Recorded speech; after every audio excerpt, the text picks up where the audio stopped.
আদি পিতা হযরত আদম আলাইহিস সালাম এবং হাওয়া আলাইহিস সালাম ছিলেন জান্নাতের, মানে আমরা আদম সন্তান, আমরা ছিলাম জান্নাতে, জান্নাত থেকে আমরা এসেছি। বলুন না সুবহানাল্লাহ। আমরা আবার ইন্তেকালের পর কোথায় যেতে চাই? সবাই বলেন জান্নাতে আমরা কারা কারা যেতে চাই? সবাই যেতে চাই।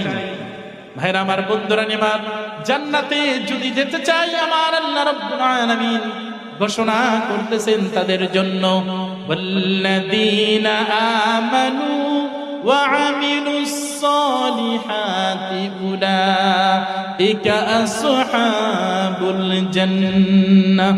বলুন না সুবহানাল্লাহ। আর যারা ঈমানদার, ঈমানের সাথে ওয়া আমিলুস সালিহাত, যারা নেক আমল করবে, আমলে সালিহ করবে, উলাইকা আসহাবুল জান্নাহ, তারাই হবে জান্নাতি। বলুন না সুবহানাল্লাহ।